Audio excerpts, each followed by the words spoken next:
வணக்கம் நண்பர்களே, நீங்கள் பார்த்து கொண்டு இருப்பது உங்கள் கௌசிக ரிவ்யூ. சரி வாங்க வீடியோக்குள்ள போய் என்னென்ன நடக்க போகுது அப்படின்ற ஒவ்வொரு விஷயத்தையும் நம்ம சேனல்ல பார்க்க போறோங்க. அது மட்டும் இல்லாம நம்ம கதிரேசன் இருக்காருல்ல, அவரு வந்து கரெக்டா போன் பண்றாங்க நம்ம ரேணுகா என்கிற ரேவதிக்கு. எதுக்காக அப்படின்னு சொல்லிட்டு பாத்தீங்கன்னா அவங்க ரெண்டு பேருக்குள்ள ஒரு கனெக்ஷன் போயிட்டு இருக்கு.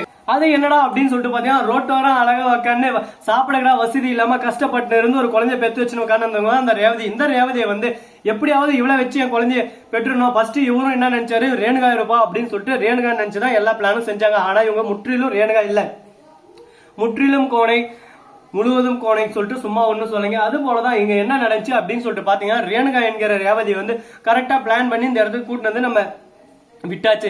இப்ப மல்லிய மறுபக்கம் விஜயம் பிரிச்சு வெண்பாவை கூட்டு வந்து வீட்டை விட்டு வெளியே போனா எங்க போறது என்ன போறது, நாதி இல்ல சொந்தம் இல்ல அப்படின்னு சொல்லிட்டு கவலைப்படுற போது நமக்குன்னு ஒரு சொந்தம், நமக்குன்னு ஒரு கஷ்டம் எல்லாமே நடக்குங்க. வாழ்க்கைன்னா அந்த மாதிரி நடந்து தானே இருக்கும். அச்சோ இவரா பயங்கரமான ஆளாச்சு, இப்ப என்ன பண்ண போறோம்னு தெரியலையே, பயம் ஒரு பக்கம் பதட்டு ஒரு பக்கம் அதிகமாக இருக்கே அப்படின்னு சொல்லிட்டு யோசிக்கிறீங்களா? இது உங்களுக்கான பதிவு தாங்க, உண்மையான பதிவு, நேர்மையான பதிவு. அப்படி என்ன நடந்துச்சு, இப்ப என்ன பண்ண போறாங்க, ஏது பண்ண போறாங்கன்னு சொல்லிட்டு தெரியலங்க. ஆனா இருந்தாலும் பரவாயில்ல, பிரச்சனையை சமாளிச்சுல ஓட வரதுல நம்மள கில்லிடா, அதுல நாங்க அப்படியே சும்மா கோல்டு மெடலே வாங்கியிருக்கோம் அப்படின்னு சொல்லிட்டு நம்ம விஜய் ஒரு பக்கம் சொல்ல போறாரு. அது மட்டும் இல்லாம ஒரு பக்கம் ரேணுகா, மறுபக்கம் போலியான ரேணுகா, இவங்க ரெண்டு பேரும் வச்சு நான் சமாளிக்க போறேன்.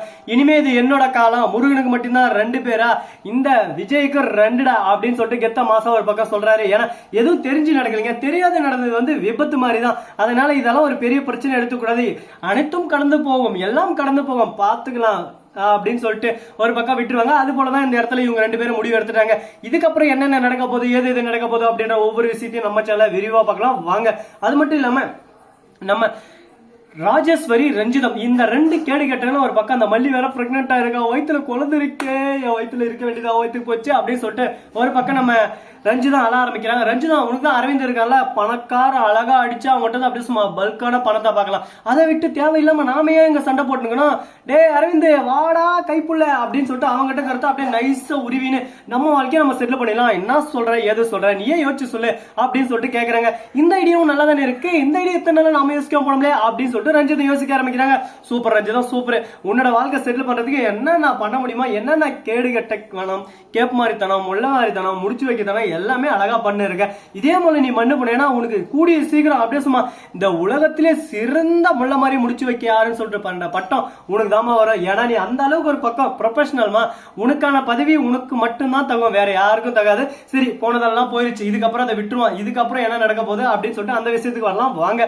அது மட்டும் இல்லாம நம்ம ராஜேஸ்வரி இருக்கால, அவ இருந்து எப்படியாவது கதிரேசன் கிட்ட சொல்லுமே, கதிரேசன் போன் பண்ணி அந்த மல்லி கர்ப்பமா இருக்கலாம், கர்ப்பமா அப்படின்னு சொல்லிட்டு சொல்றாங்க. இன்னும் அது கர்ப்பமா, இது எப்படி நடந்துச்சு, எப்படி நடந்துச்சு, எப்படி எந்த சந்தோஷத்துல, யோ அதெல்லாம் நீ பாத்திர இருக்க முடியும், பெரிய மனுஷன் மாதிரி பாக்குறேன், எல்லாம் சப்பு சப்புன்னு ஆச்சு போனோம், ஒழுங்கு மரியாதை ஓடி போயிரு அப்படின்னு சொல்லிட்டு நம்ம சொல்லலாம். சரி இவன் கான்செப்ட் நமக்கு எதுக்குங்க, நம்ம வேலை உண்டு, நம்ம பொழப்புண்டு, நம்ம இருந்தாலும் வந்துடுறான் நோன்றதுக்கு, அடுத்த குடும்பத்துல என்ன நடக்குன்னு சொல்லிட்டு நோண்டி பக்கத்தே எனக்கு வேலைங்க. சரி இவனெல்லாம் என் விட்டு தரலாம், இவனை பத்தி பேசி ஒரு பைசாவுக்கும் யூஸ் இல்லை, அதனால அவன் கான்செப்டே நமக்கு தேவை. நம்ம வெண்பா இருந்து உட்காந்து என்னப்பா நீங்க வர வர மல்லியம்மாவை கண்டுக்கிறதே இல்ல, ரேணுகம்மாவுக்கு ரொம்பவே நீங்க இடம் கொடுத்துன்னு இருக்கீங்க, மல்லியம்மா தான் எனக்கு வேணும், ரேணுகம்மா எனக்கு வேணும், இதுக்கு மேல மல்லியம்மா கிட்ட பேசாம ரேணுகம்மா தான் வேணும் அப்படி இப்படின்னு சொல்லிட்டு போயின்னு இருந்தீங்கன்னு வச்சுக்கோ, நான் மல்லியம்மா கூட எங்கன்னா போயிருவேன் அப்படின்னு சொல்லிட்டு சொல்றாங்க நம்ம வெண்பா. என்ன இருந்தாலும் ரேணுகா ஃபர்ஸ்ட் உனக்கு அம்மா, அம்மா உன்னை பெத்தெடுத்தவங்க எல்லாமே ஓகே தான். ஆனா இப்ப மல்லி அம்மா அதுக்கு நடுத்தூர்ல விட முடியுமா, உங்களை தான் நம்பி வந்தாங்க, என்னையும் தான் நம்பி வந்தாங்க, நான்லாம் அந்த மாதிரி விட மாட்டேன், யாரையும் விடுற பழக்கம் எனக்கு இல்ல. செருப்பா கழுத்தி சப்பு சப்புன்னு அடிச்ச மாதிரி இருக்கு நம்ம விஜய்க்கு.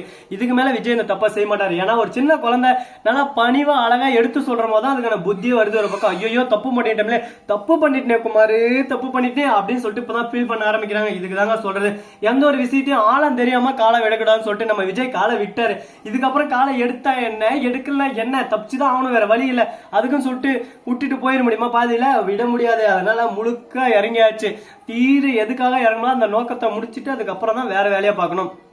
இப்ப நம்ம ரேணுகாவுக்கு சுயநினைவு வரணும், ரேணுகா வச்சு ரெண்டு பேரும் ஒன்னவே வாழ்றாங்க அப்படின்னு சொல்லிட்டு சொல்ல வைக்கணும். இதுதான் இப்போதைக்கு இவங்களோட ஒரு டார்கெட், ஒரு மோட்டிவேஷனா இருக்கு. இந்த விஷயம் நடக்குமா நடக்காதா, இதுக்கப்புறம் வேற பிரச்சனை வருமா வராதா அப்படின்னு சொல்லிட்டு நிறைய கேள்விகள் ஒரு பக்கம் நல்ல ஜவ்வு மாதிரி இழுத்துக்கிட்டு போயினே இருக்கு, லபுக்குன்னு வந்துருது. அதனால என்ன பண்றதுன்னு சொல்லிட்டு பாத்தீங்கன்னா பொறுமை கடலினும் பெரிதுன்னு சொல்லிட்டு சும்மா ஒன்னும் சொல்லுங்க, பொறுத்தார் பூமி ஆழ்வார். அதனால எவ்வளவுக்கு எவ்வளவு முடியுமோ அந்த அளவுக்கு பொறுமையா இருந்து சாதிச்சு காட்டணும் அப்படின்னு சொல்லிட்டு நம்ம ரேணுகா வெயிட் பண்ண இருக்காங்க. எப்பவுமே நம்மளோட அடையாளத்தை நம்ம காட்டிக்கூடாது. ஏன்னா நம்ம ஐடென்டிஃபை அவங்களுக்கு தெரிஞ்சுன்னா அடுத்த செகண்டே நம்ம போலின்னு சொல்லிட்டு நம்மள அழகா தூக்கு போட்டுருவாங்க ஃபேக்குன்னு சொல்லிட்டு. அதுக்கப்புறம் நம்ம வந்த பிளான் எல்லாமே மோசமா போயிடும். தான் பையன் ஒரு பக்கம் மாட்டின்னு முடிச்சுன்னு இருக்கான், ஆனா அவன் நல்லா தான் இருக்கான். இருந்தாலும் இங்க ஏதான சின்ன சொதப்பல் நடந்தாலும் அவன் உயிருக்கு ஆபத்து. அதனால எந்த ஒரு விஷயம் செஞ்சாலும் யோசிச்சு நிதானமா சிந்திச்சு செய்யணும் அப்படின்னு சொல்லிட்டு ஒரு பக்கம் யோசனை இருக்காங்க.